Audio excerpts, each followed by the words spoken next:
बहुत पुरानी बात है। किसी गांव के बाहर वाले जंगल में कुछ डाकू रहा करते थे। एक बार वो डाकू कहीं से बहुत सारा सोना लूट कर लाते हैं और उसे छिपाने के लिए जगह की तलाश कर रहे होते हैं। सरदार, इस सोने को कहाँ छिपाया जाए? एक काम करो, इस बक्से को इस पेड़ के ऊपर रख दो। सरदार, अगर हमने इसे यहाँ छिपाया तो आज नहीं तो कल कोई ना कोई इसे देख ही लेगा और हमें अपने खजाने से हाथ धोना पड़ जाएगा। कह तो ठीक रहे हो, लेकिन अब क्या करा जाए। तभी जगीरा बोलता है, सरदार, इसी जंगल में मैंने एक बहुत पुरानी हवेली देखी थी। क्यों ना हम इसे वहीं छिपा देते हैं। अरे, तो अभी तक अपना मुंह क्यों नहीं खोल रहा था? हम इतनी देर से परेशान हो रहे हैं, बेवकूफ। और इतना कहकर सभी डाकू हवेली की तरफ चल देते हैं। हवेली पर पहुंचकर सोना छिपा देते हैं। ये ठीक है, ये जगह सबसे ज्यादा ठीक है। अब यहाँ से हमारा सोना कोई नहीं चुरा पाएगा। इतना कहकर सभी डाकू वहां से चले जाते हैं। से बिना पूछे यहाँ तुम में से कोई नहीं आएगा और कोई भी खजाने को हाथ नहीं लगाएगा। डाकुओं की सारी बातों को गांव में ही रहने वाला एक आदमी सुन लेता है, जिसका नाम गुड्डू होता है। ओह, तो इन डाकुओं ने यहाँ खजाना छिपाया है। गुड्डू मन ही मन खुश होता है। गुड्डू के मन में लालच आ जाता है और गुड्डू खजाने को चुराने की सोचता है। लेकिन मैं इस काम को अकेले नहीं कर सकता, मुझे किसी की मदद की जरूरत पड़ेगी। तभी गुड्डू को अपना दोस्त मुन्ना याद आता है। मुन्ना इस काम के लिए ठीक रहेगा और मुन्ना भरोसे वाला आदमी भी है। इतना सोचकर गुड्डू जंगल से मुन्ना के घर की ओर चल देता है। मुन्ना के घर पहुंचकर गुड्डू मुन्ना को आवाज लगाता है। मुन्ना, अरे मुन्ना, कहाँ गया यार? काम के टाइम पर कभी नहीं सुनता है। इतने में मुन्ना की पत्नी बाहर आती है और कहती है, अरे गुड्डू भैया, तुम फिर आ गए। मैंने तुम्हें मना किया था ना कि इनके साथ मत रहा करो। ये जब भी तुम्हारे साथ जाते हैं कोई ना कोई मुसीबत साथ लेकर ही आते हैं। और वैसे भी वो अभी सो रहे हैं, अब जाइए यहाँ से। अरे यार, कितना किचकिच करती है। अरे भाभी जी, मैं तो मुन्ना के पैसे वापस करने आया था जो मैंने उधार लिए थे कुछ दिन पहले। अच्छा, तो पहले बताना चाहिए था ना। मैं अभी उन्हें बाहर भेजती हूँ, रुको। अजी सुनते हो, बाहर गुड्डू भैया आए हैं आपके पैसे वापस करने के लिए। मेरे पैसे? हाँ हाँ, आपके पैसे। ठीक है, मैं जाता हूँ, लेकिन गुड्डू पैसे वापस करने आया है, यकीन नहीं होता।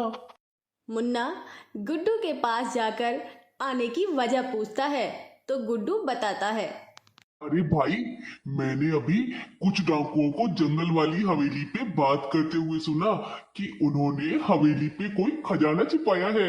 मैं सोच रहा हूँ क्यों ना उस खजाने को हम दोनों चुरा लें। क्या बोलता है? अरे नहीं नहीं भाई, मैंने सुना है कि उस हवेली में डरावनी और बहुत बड़ी चुड़ैल रहती है। तू ही खेल अपनी जान से, मैं नहीं खेलूंगा। चल ठीक है, लेकिन पहले यहाँ से तो चल, नहीं तो तेरी बीवी फिर से आ जाएगी। दोनों वहां से चल देते हैं और गुड्डू मुन्ना को मना ही लेता है हवेली पर जाने के लिए। रात होने पर दोनों हवेली के बाहर पहुंच जाते हैं। तुझे पता तो है ना कि खजाना कहाँ छिपाया हुआ है? अरे नहीं, वो तो हमें ढूंढना पड़ेगा अंदर जाकर।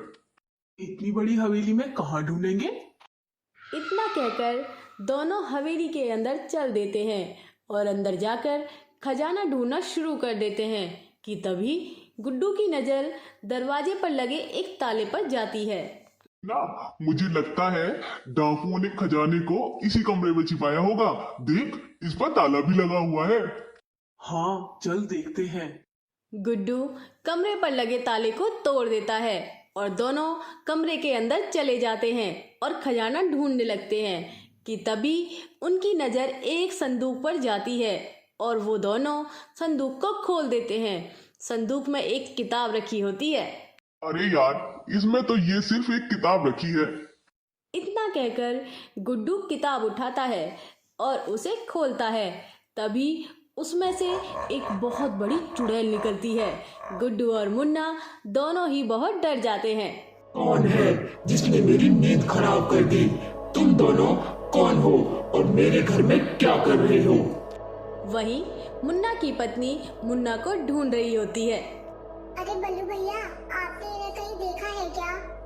हाँ, मैंने मुन्ना और गुड्डू दोनों को जंगल वाली हवेली की तरफ जाते देखा है। मैंने मना किया था उस गुड्डू के साथ जाने के लिए, लेकिन ये है कि दोस्त के आगे मेरी एक नहीं सुनते। इतना कहकर मुन्ना की पत्नी जंगल में हवेली की तरफ चल देती है। तूने आज फिर से फंसा दिया। अब यहाँ से कैसे निकलेंगे? भाई, मुझे नहीं पता था कि यहाँ सच में एक चुड़ैल रहती है। आज तो मुझे जागते ही खाना घर पर ही मिल गया। इतना कहकर चुड़ैल मुन्ना और गुड्डू की तरफ बढ़ती है कि तभी वहाँ मुन्ना की पत्नी आ जाती है। अरे वाह, क्या बात है! आज मेरा खाना खुद ब खुद चलकर मेरे सामने आ रहा है। जब चुड़ैल ये सब बोल रही होती है तब मुन्ना अपनी पत्नी को बताता है कि चुड़ैल इस किताब से निकली है। चलो ठीक है, अब मैं पहले तुम दोनों को खाऊंगी और फिर तुझे खाऊंगी। इतना कहकर चुड़ैल मुन्ना और गुड्डू की तरफ बढ़ने लगती है कि तभी मुन्ना की पत्नी उस किताब को आग लगा देती है। किताब में आग लगते ही चुड़ैल भी जलने लगती है और चुड़ैल, किताब और हवेली सब कुछ वहां से गायब हो जाता है और वो तीनों अपने घर को लौट जाते हैं।